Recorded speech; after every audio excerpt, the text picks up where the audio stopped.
E assim como a cura voltou lá da quarta temporada e aparentemente de 1994 para nos assombrar novamente, eu diria que eu também estou assim ressurgindo como uma fênix das cinzas e voltando para gravar o videocast depois de 8 episódios. Esse é o meu cúmulo pessoal de negligência com o canal, mas o que importa é que estou de volta.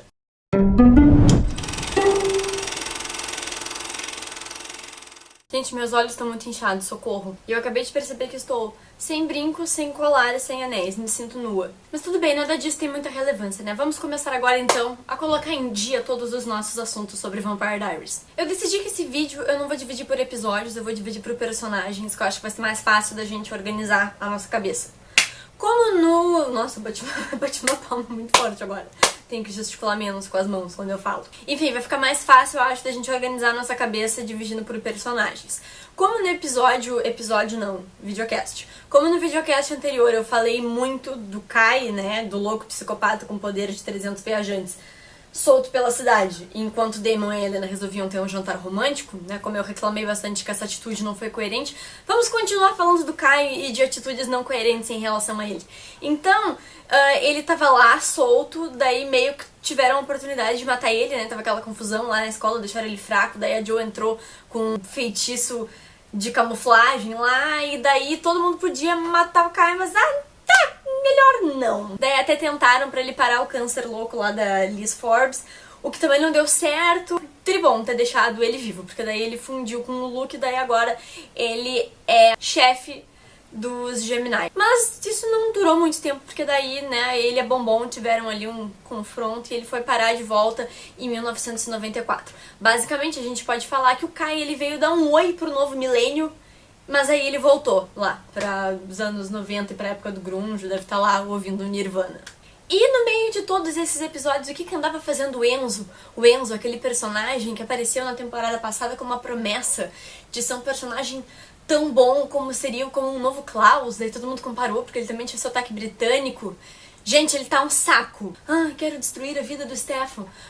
Sarah Salvatore. Meu Deus, que morte lenta. E o Enzo era pra ser um plot legal. Bom, depois de algumas temporadas enchendo o saco e ali meio só enchendo linguiça nos episódios, a gente resolveu então descobrir a história do Enzo, né? De como ele virou vampiro. Daí isso trouxe meio que uma luz assim pra ele. Né, ficou um pouquinho mais interessante. Sobre a história do Enzo, a única coisa que me incomoda é que quem transformou ele em vampiro foi a mãe do Damon e do Stefan. Tipo, caralho, o mundo ele é gigante e daí a mulher que transforma o Enzo em vampiro é a mãe do cara com quem ele foi preso na Sociedade Augustine depois. Isso meio que eu acho um pouquinho forçado, mas tudo bem, se é pra fluir com a história do personagem e as coisas melhorarem, a gente aceita. Tyler e Matt, o que eles andaram fazendo? Vejamos. O Matt deu a louca porque o Enzo tava enchendo o saco dele e depois a Liz Forbes morreu, e o Tyler deu a louca por causa da Liv, né? Daí eles deram a louca e resolveram então dar um sentido à vida deles e virar policiais. Tá, basicamente é isso que eu tenho pra comentar sobre eles. Não, mentira, eu tenho mais uma coisa pra comentar sobre o Matt. Ele não aceitou o sangue da Helena pra se curar depois que ele tomou uma facada lá da duplinha humanidade desligada selvagem, Stefan e Caroline. Ele tomou uma facada e daí ele não aceitou o sangue de vampiro pra se curar rapidamente. Ou seja, o Matt ele pode ser inútil, mas pelo menos ele é inútil com convicção. Então, palmas para o Matt, muito bem. Falando em gente inútil, parte 2... O Jeremy, né, nosso querido Steven R. McQueen, finalmente saiu do elenco fixo da série. Finalmente parece que eu tô feliz que ele saiu do elenco fixo da série. Não necessariamente eu estou feliz, também não estou muito triste, porque devemos concordar que o Jeremy não vinha tendo plots muito interessantes, como ele já teve, né, nas últimas temporadas. A desculpa que deram pra ele sair achei até bem justa, pelo menos não mataram o pobre do menino de novo, né? Porque afinal se era pra matar ele, que tivessem deixado ele morto quando a Helena queimou a casa. Bom, ele disse pra Helena que foi estudar artes, e daí como é típico da Helena acreditar numa história conto de fadas, ela acreditou. E daí o Rick fez o que ele fez melhor, como aquele guardião que, né, deveria ajudar as pessoas a tomarem boas decisões, mas ele meio que não se mete na vida do Jeremy e deixou o Jeremy ir caçar vampiros, o que é bem a cara do Rick. E também é bem a cara do Jeremy querer ir fazer jeremices pelo resto do país, porque, né, já não tinha mais espaço físico em Mystic Falls pra tanta Jeremice. Parece que eles têm um quadro lá que mostra a quantidade de Jeremices por metro quadrado e a conta tava ficando complicada já, porque literalmente não tinha mais espaço na cidade pra tanta merda de um personagem só. Adeus, Jeremy, vai em paz. Falando em gente inútil, parte 3. Rick e Joe. Eles vão ter um nenê, gente. Oh. Eu acho que esse plot ele só foi colocado na série pela quantidade de vezes que os fãs reclamaram que não tinha crianças em Mystic Falls ou em Vampire Diaries em geral. Então parece que foi pra isso que trouxeram o Matt de volta, né? Foi só pro Alaric então colocar uma criança na série, porque vamos combinar que ele também anda meio inútil, assim, né? O que também é uma coisa que me dá uma certa dor, porque o Alaric é um puta de um personagem, ele podia estar fazendo coisas muito mais legais, e agora ele tá aí humano e tendo filho e uma vida normal, né? E com medo de fazer algumas coisas, porque agora ele tem um filho, que faz sentido, mas não deixa de nos deixar meio tristes. Já a Joe, ela pode não ser, assim, tipo, uma mega personagem, mas eu gosto muito dela, acho que ela tem uma participação muito interessante nessa temporada. Ela meio que pegou o lugar do Rick de ser, tipo assim, a adulta que se importa com toda aquela vampirada adolescente. E ela confia nela e no poder dela e na força dela, tipo, ela vai atrás do Kai, mesmo quando ela tava fraquinha e etc. Eu gosto da Joe, ela é uma personagem que eu gosto muito dela e do Rick como um casal, mas eu realmente espero que eles ganhem um plot um pouquinho melhor. Gente, a Bonnie teve vários episódios sem aparecer. Eu odeio quando ela fica vários episódios sem aparecer. Primeiro porque eu gosto dela e segundo porque quando a Bonnie passa muitos episódios sem aparecer, a gente sempre sabe que quando ela volta vai vir junto uma merda. No caso, dessa vez, quando ela voltou, ela tinha lá a brilhante ideia de se matar, né? Porque a coitada da Bonnie tava lá presa em 1994, sozinha, né? Por um lado eu achei até que ela tava gostando, porque ela parece que readotou a moda da época, porque ela tava com uma camisa de flanela pra lá e pra cá, né? Daí quando ela tava lá, prestes a se matar, graças a Deus ela desistiu, porque daí o Jeremy conseguiu avisar pra ela lá da cura, que né, tava na Nova Escócia, né? Porque afinal ela tava em 1994, que foi antes da palhaçada inteira da cura.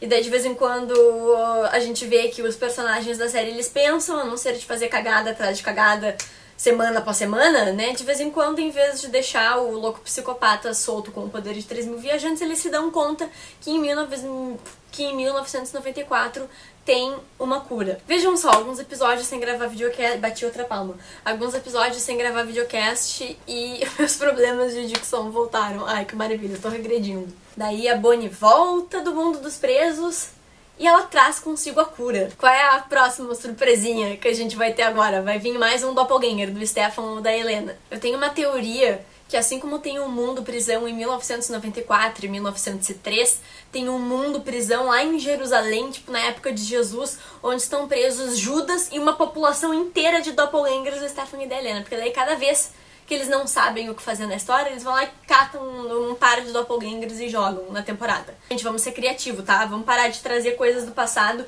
porque só ouvir falar em cura já começa a me dar um arrepio, assim, porque isso me traz mais lembranças da quarta temporada. Bom, daí a Bonnie volta, daí a gente tem aquele breve período em que o Kai tá tentando se reconciliar com ela, porque ele se fundiu com o Luke, então ele tá com um pouco de bondade no corpo, mas a Bonnie, ela é uma mulher firme e não aceita, e na primeira oportunidade ela vai lá e prende ele de novo. Ou seja, tinha uma caralhada de gente lá em 2000 com o Kai podendo ter matado ele, podendo não ter feito os jantares românticos, mas não, a Bonnie precisou voltar lá do milênio passado, literalmente, pra consertar as coisas que estavam acontecendo. Então palmas pra Bonnie.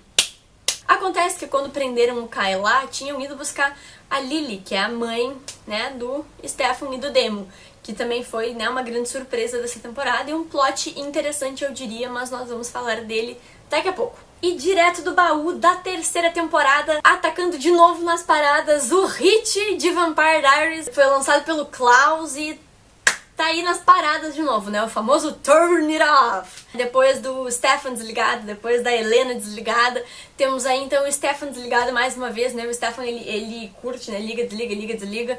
E a Caroline, então, também se desligou. E é desta duplinha que nós vamos falar agora. Eu vou falar deles juntos porque o plot do Stefan esta temporada está diretamente ligado a Caroline, né? Então a Caroline acabou também tendo uma certa ascendência como personagem, porque ela é uma personagem fixa agora na storyline do Stefan, que é um dos protagonistas. Eu vou dizer pra vocês que eu tô curtindo bastante o jeito que eles estão trabalhando Storyline.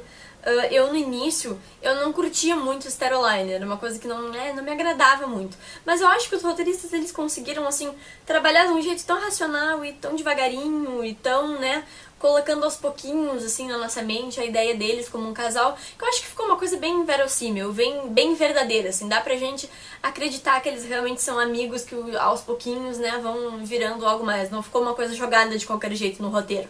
Então, acho que ficou interessante, a gente teve cenas bem bonitinhas deles, né, e até porque nesses últimos episódios a Caroline, ela tava sempre em busca de uma forma de...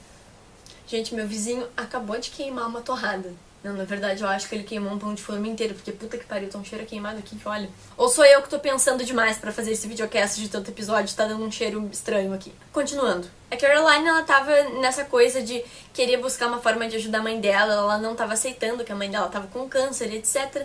E daí ela fez aquilo de tentar ajudar a mãe dela com o sangue dela, testou naquele outro cara, só que daí deu tudo errado, e daí a Caroline, ela ficou então com a culpa de ter, no caso, matado a mãe dela. A gente sabe que isso não é inteiramente verdade, talvez ela tenha só acelerado um pouco o processo, porque, né, a Liz estava com câncer, ela ia morrer cedo ou mais tarde, e a Caroline tentou ajudar e acabou... Enfim, e a Liz acabou morrendo. A gente tem certeza que a Liz não culpa ela por isso, sabe que ela tentou ajudar, eu acho que a Liz já estava em paz, que ela ia morrer, mas enfim, né, a Caroline então ficou muito culpada, a gente sabe como a Caroline é, ela é super intensa, então daí ela acabou desligando as emoções dela. Antes disso até a gente teve uma conversa interessante dela e da Helena sobre isso, que foi uma cena de amizade, assim, que eu gostei da Helena tentando explicar algumas coisas pra ela e etc, mas, né, não adiantou, a Caroline foi lá, desligou-se e desligou junto o Stefan. Daí eles começaram a fazer altas loucuras, altas pegações,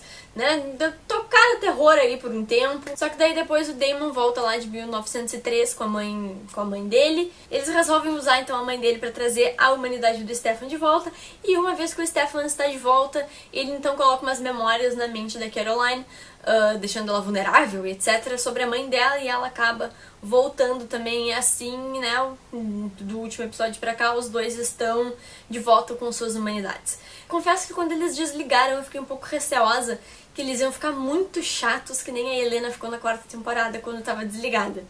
Mas aí não, até que eles não incomodaram muito, né, e tivemos até umas cenas interessantes, engraçadas, acho que foi divertida, graças a Deus durou poucos episódios, durou o quê? 4 episódios eles sem humanidade, então beleza, de bom tamanho, aproveitamos, mas não saturou isso aí, né? E o pé que estamos é isso, eu queria ver agora como é que vão andar as coisas que os dois, né, estão com seus sentimentos de volta, como é que eles vão lidar com as coisas, né, que eles fizeram quando estavam desligados e como é que vai ficar o relacionamento deles agora. Eu particularmente acho que a Caroline vai dar um passinho pra trás nessa história, porque ela tá, né, sentindo o luto todo agora e todas as coisas que ela fez quando tava desligada e pã, então eu acho que se pá é uma coisa que vai ficar mais pra frente, assim, trabalhar mais o romance deles. Até porque a gente já teve um beijo bem bonitinho deles, né, uns episódios atrás, achei bem fofo, bem querido, e não sei se de repente não vão nos presentear com outra cena dessa só na season finale, se bem que talvez não, porque eu acabei de me lembrar da história que a Nina vai sair, então o foco da season finale vai ser outro.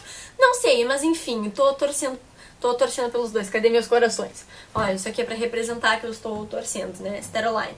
E o Damon e a Helena, eu acho que o mais relevante que tem acontecido nesses episódios, eles têm discutido muito sobre futuro, né? A gente tem visto eles como um casal, enfim, bem apaixonado, e agora finalmente estão seguros do relacionamento deles, e no meio de tudo isso a Bonnie volta com a cura. Daí a Helena descobre que o Damon quase não entregou pra ela, ia deixar a cura ser destruída, mas aí a Lily foi lá e se vingou porque o ascendente foi destruído, e daí deu a cura pra Helena. E daí o que aconteceu, né, no último episódio, é que o Damon, então, ele disse que ia tomar a cura junto com a Helena. Daí eu pergunto pra vocês, quantas doses da cura existem? Eu levei esse questionamento para o Twitter, e daí as pessoas me explicaram, mas Fernanda, existe uma cura em 1994, que é a que já está com o Damon, e existe outra na prisão da Lily em 1903. Daí eu falei, mas galera, o ascendente está destruído. E daí as pessoas me falaram, ah, mas Fernanda, eles não vão perder a oportunidade de trazer os vampiros, os bruxos de volta lá daquele inferno. E daí eu pensei, é verdade, vocês têm razão. Então, a ideia do Damon, que muito provavelmente não vai dar certo, é que cada um tome, né, uma cura. das curas que estão no passado. É muito louco entender isso, né? Mas enfim, eles querem então os dois virar humanos e ser felizes para sempre. O que a gente sabe que provavelmente não vai acontecer. Mas o que foi esse plot da cura todo? É uma forma de, infelizmente, a gente lidar com a saída da Nina Dobrev da série, que foi uma coisa que também meio que assombrou as redes sociais e os fãs nesses últimos tempos. A minha opinião pessoal sobre isso é a seguinte: eu acho, e eu já expressei essa opinião várias vezes aqui, que Vampire Diaries tinha que ser cancelado agora. Eu acho que, tipo assim, a season finale da sexta temporada tinha que ser a série finale, tinha que ser o final da série. Que não vai ser, porque a gente tá vendo que já estão abrindo novos plots pra série. Eu, particularmente, acho que tinham que terminar agora, porque, enfim, depois de 6 anos de série, tirar a protagonista, eu acho meio bizarro, mas tudo bem. Eu, sinceramente, não acho que Vampire Diaries vai ficar ruim sem a Nina. Eu acho que vai perder muito da identidade, né? Eu não sei se vocês acompanharam The O.C., mas The O.C. aconteceu exatamente a mesma coisa, só que, enfim, não teve tantos anos de série antes, mas teve 3 temporadas inteiras e daí a personagem principal também, que era a Marissa, ela saiu. E a temporada que fizeram sem ela, eu particularmente gosto muito, mas não teve muita audiência, daí a série em seguida foi cancelada. Eu, sinceramente, não queria que esse fosse o fim de Vampire Diaries, sabe? Que, tipo assim, caísse a audiência por causa disso e daí tivessem que terminar. Eu preferia que terminassem agora com dignidade, mas já que a gente não escolhe como as coisas acontecem, acho que nos resta ver o que vai acontecer da série sem a Nina. Mas eu acho que, pelo menos pelo que as coisas estão se encaminhando, vão dar um final digno pra Helena, não sei. Tô aberta aí pra ver o que vai acontecer. Espero que não caguem, espero que no mínimo façam uma saída legal, emocionante, ou no mínimo com carga dramática, assim, pra gente, enfim, aproveitar esses últimos momentos da Nina na série. O que eu acho que vai acontecer é que a gente vai ter talvez uma próxima temporada que seja legal, só que não vai parecer Vampire Diaries, né? Vai, tipo assim, vai ser uma série legal, mas vai ser uma coisa meio paralela, que nem é, por exemplo, assistir The Originals, entendeu? São personagens que a gente já conhece de Vampire Diaries, mas não é Vampire Diaries. Então, pra mim, sem a Helena, meio que vai ficar assim, vai ser tipo quase que uma outra série, entendeu? Se bem que eu já meio que tive essa sensação com o início da 4ª temporada. Pra mim, assim, a primeira, segunda e terceira temporada são um bloco da série, e da 4ª em diante é outro totalmente separado, assim. O carinho que eu tenho pelas 3 primeiras temporadas, ele não tem absolutamente nem comparação com a 4ª, 5ª e a 6ª, ainda que a 6ª tenha sido a que eu tô gostando mais. Mas eu acho que é isso que vai acontecer, acho que a gente tem que dar uma chance pra ver se isso, de repente, não vai se tornar em uma coisa boa.